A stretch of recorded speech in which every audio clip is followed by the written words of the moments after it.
Give it up for Mr. Toy Savage. Clap for Toy.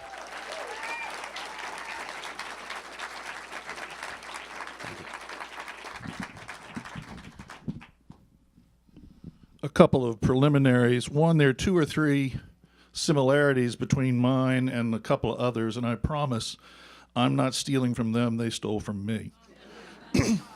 Second, my story is true, absolutely true. Remember that. And third, Chris, you may be wrong about it being a one-way trip. You'll see what happens at the end. It is the fall of 1985. I've been practicing law for 5 years and hating pretty much every moment of it. I like the law, I like the people I'm with, but the practice of law doesn't fit. I had left a firm called Miles and Stockbridge in Baltimore in 1984. And as I left, we decided that as sort of a reunion, a bunch of us would get together the following year and go to France. And they asked me to plan it, which was a lifeline for me. I became obsessed. We call it the BFT, the Big French Trip. I bought biker's maps where 1 inch equals 1 inch. I set them out in the gym after we came back, and they occupied half of the floor of the gymnasium to make the nation of France. As the trip approached, I began to think that fate or the Almighty or something was at work here. 3 days before we were to leave, Hurricane Gloria took a bead on Norfolk. I have 2 twin 3-year-old kids. Don't ask me why I'm leaving 3-year-old kids at all anyway, but I agonize and I agonize and I agonize, and in a story that's funny in another way, I finally decide, let's go for it, let's go to France. About the same time I did that, somebody came on the television and said that Gloria had taken a right turn and was going out to sea. And I thought, maybe there is something going on. Folks, every day of the 18 days we were in France, something unbelievable happened. On the next to the last day, we toured the Veuve Clicquot Champagne House. We drove up. The woman said anglais. We said oui. The woman said oui. We said no. There were 7 of us. She said, I'll try. It was closed, and they let us in. As we left, having gotten the cook's tour, the 8 English wine buyers drove up the driveway. This happened every day. The first and best was I had planned this route down to the foot. And as we're leaving Paris on the Monday morning, I've got the maps out. We're in 2 cars. I got the maps out, and we're making sure we know the route. And one of the women in our group, who is an art person, worked at the Walters Art Gallery, sees Giverny just off our route. And she goes, let's go to Giverny. I've always wanted to see Monet's gardens. Been planning this trip for a year. And then sort of like a commanding officer on a boat for its first sea trial, when the admiral changed the orders right at the last minute, I think, okay, this is a test. Figure it out, rerouting. And we arrive at Giverny in great shape.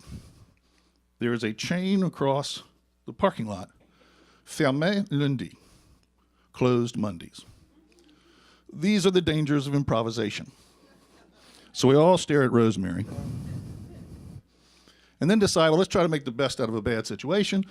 And we pull up our 2 cars on the outside of the brick high wall that surrounds the famous water gardens at Giverny.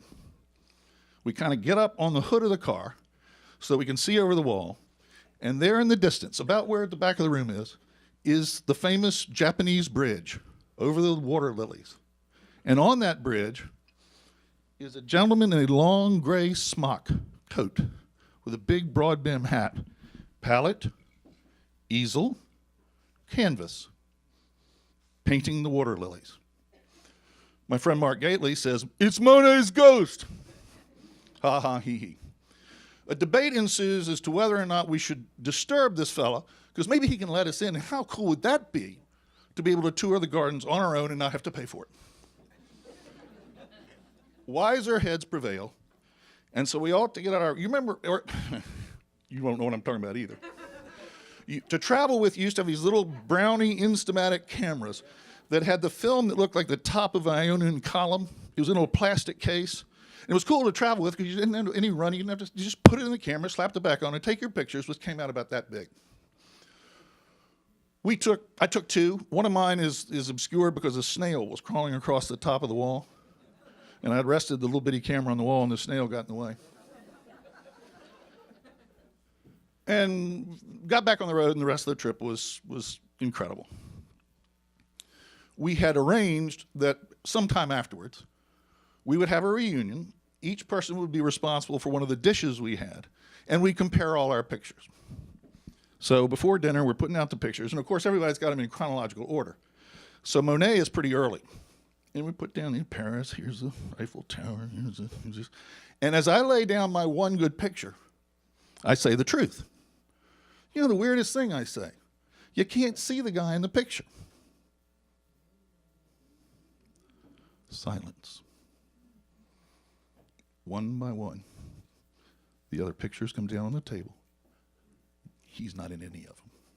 This is the truth. He's not in any of them.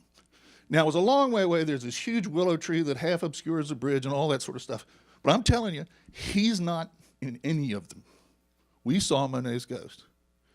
And I got to thinking about fate and the Almighty, and I decided that if God exists, he works in mysterious ways. And that's my story.